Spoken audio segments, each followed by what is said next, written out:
Hello and greetings. Here with another Drawble that's probably more than twice as long and maybe just as entertaining. Today I want to talk about one of my favorite games I played this year so far, Hallownest. So, how did I find out about it? Well, first of all, I'm probably like a whole 3 years late to finding out about this game, because that's when it came out, back in 2017.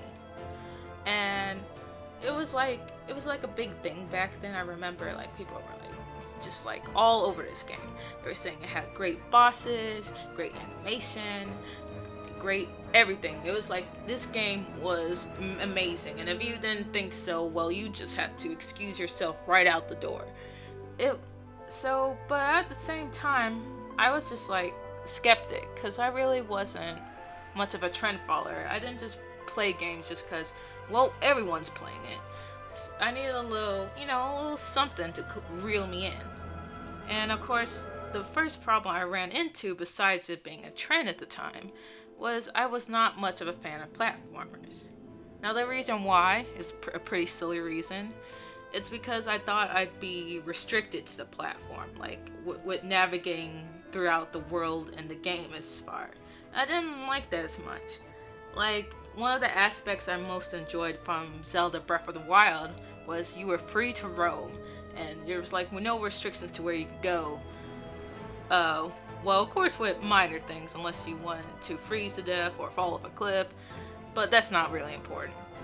But it just means you had the freedom to do. You could free to die, free to live. It was much all the same on that game. But so much on platformers, I didn't feel like I really had that choice. It was like you either go that way, this way, right or left. And that was something I really didn't want to sign up for at the time. But of course, when quarantine struck and I was stuck in my house, it was also during spring break and I wasn't in school, so I didn't have much to do. I was like, what games should I play? And of course I couldn't play Animal Crossing at the time because, well, I couldn't afford it at the moment. And then Hallownest was sitting right there, and it's a glorious form of being only 15 bucks. And I was like, okay, let me get this game real quick. Let me just try it. It's not like gonna annihilate my bank account if I get it. So after that, I can say my money was well spent. Okay, so remember when I said I didn't like the game because it was a platformer? Well, I was wrong. It's actually classified as a Metroidvania, and I'm going to tell you what that is right now. According to Urban Dictionary, which I don't know is a really accurate source, but we're just going to roll with it, it's supposed to be a 2D video game style in which the gameplay is focused on considerably non-linear exploration, item retrieval, and proper usage of these items in order to fulfill the game's primary objective and achieve the desired outcome. Now, that game had all that. It checked all the boxes, all the marks. It was in there. And that was the best part of the game. It never felt linear or flat. Even the backgrounds, they were atmospheric. These people really, the creators, Team Cherry, that created the game and designed it, they really knew what they were doing with these color palettes, because they were on point. And that's why I really loved the game for its art. It was very pleasing to look like, and those simplistic character designs, there's a lot of hidden details just in the backgrounds and as far as exploring goes. And speaking of which, what also I loved about this game is that you were rewarded for adventuring. You didn't get any penalty for straying too far off the path. It was if you wanted to go down that really dark valley, go ahead. If you wanted to jump and climb to the toppest mountain in the game, just go ahead. It's you never knew what you would find at the end of everything you tried to explore. And that's what I loved about this game. I loved to feel like my time wasn't being wasted by looking a bit too closely or just taking another look around to find, hidden areas and such. And it was my main motivator to fight some of these bosses in this game, because despite controversial opinion, I really wasn't much a fan of those bosses. I dreaded just even seeing one of those guys. Like, if I was low on health and I had just one mask of health and I walked into a room and the boss music started blaring and then the doors closed behind me, I was really scared. That was very traumatic right there. But at the same time, it's like you get rewarded sometimes. You either get a lot of Geo, or you could get a charm or a new ability from these bosses if you fought them and beat them. So, and it gave you one step closer to solving the story that's going on within the game. So it was worth the battle, I think, most of the time. And though you get like really used to dying in this game, like you get well acquainted to death within this game, it's like even if you're on that 50th time, this dude has beat you into the ground, like for how many hours you've been playing this game, you find the strength to get back up. Because you know, if you beat this dude, there's gonna be a little something at the end. It won't be a wasted effort. And what I also liked about the game was that even though it's being told through the perspective of this character that's often referred as the ghost or the knight, they don't really have much of a personality or any defining traits, but it's like it feels like you're able to experience the game and all of the griefs and the despair within Hallownest through their eyes, and vice versa to yours.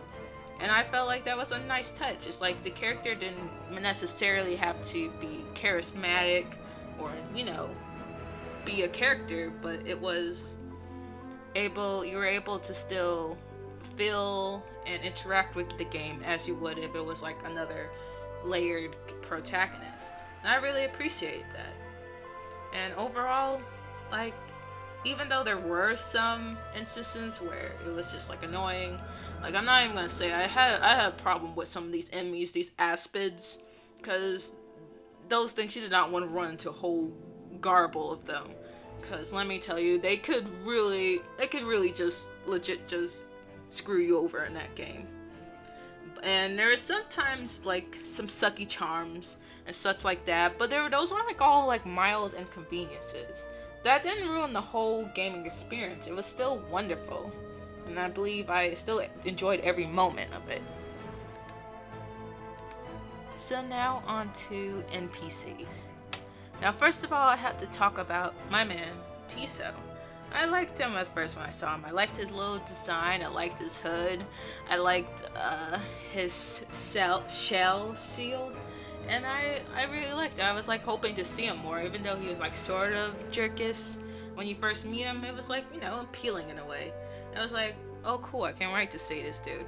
And you see him throughout the game, and then you finally see him in the Coliseum of Fools, and it's like, oh, am I gonna get to fight this dude like in the next 2 challenges or something?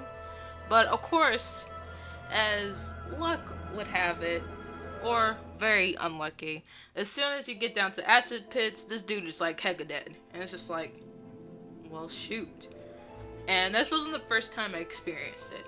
It was also with this cute little miner bug that was just like, you know, singing little songs, you know, trying to get rich from the crystals. And as soon as the infection passes, she's dead. Well, not dead. She was infected, but you have like the option to kill her, and I decided to, because she kind of seemed like, you know, just put her out of misery, so that was kind of on me. But still, dead, hecka dead. And this wasn't the last time. It happened with Cloth too. Like, here I was thinking that Cloth was gonna help me like Hero, I can't even pronounce his name. Whatever, however you pronounce his name. And no, she dies too. But I think it's something she wanted. But at the same time, it's like, no, please don't die. And then there was Millibell. I can't even pronounce this name. Oh my god, Millibell. And when you encounter her, she's like really helpful. She's like the banker. She can store all your geo. And then you find out once you go over a certain amount of geo, this old granny is a thief. And let me tell you, I was like hiccup when I found that out. Like, when I saw my 3,000 worth of geo was gone, I was like, okay, we're gonna have to hunt a granny down. And I did. I found her. And I was contemplating to myself of the thought, am I really gonna harm this old woman over geo?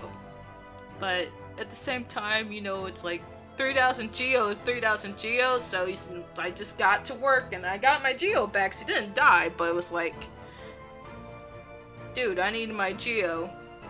So, you know, you don't mess with that, because you know, if you died so many times getting that geo, had to fight so many shadows, bosses, all the things, and it's just like, I'm sorry, Granny, I have to do this to you.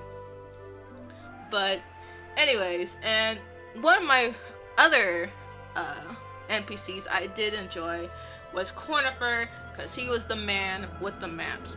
I would have been utterly lost without them. Like the first thing when I got in the area, I was hunting down this dude, because everything in this game is trying to kill you. So if you find him, one, you'll find a bench and a rest place, and two, you're gonna know where the heck you're going in the game. And I was actually really scared at the end that once you find like all the areas, that you're gonna find his corpse somewhere. Now you gotta go back and tell his wife and Dirtmouth that he's hecka dead too. But thankfully, when you get back, he's just like resting in his little nook bed, and it's just like, oh, it's all good now. And just a little mention of the NPCs, not NPCs that you run into would be Zote. And I'm gonna be honest, I was indifferent about this dude. Like, I only saved him out of pity. Like, you get the option to save him from, like, I believe it's either a boss or a mini boss. I'm not quite sure what the distinction is, but you get the option to, and you can either let him be dead or save him. And I decided to save him because I'm a pretty understandable person as far as it goes in the game. Besides, you know, mugging that old lady granny, but I was like about to give him the benefit of the doubt. I'm just gonna save this dude, but he's so ungrateful. I was like, dude, I should have probably left him up there. But at the same time, it's like, yeah, oh well, that's one less NPC dead, right? And yeah, those were really all my thoughts as far as the NPCs go.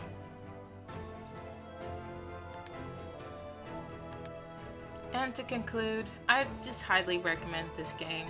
Whether or not you're into Metroidvanias or platformers, it's a game I think that everybody can enjoy.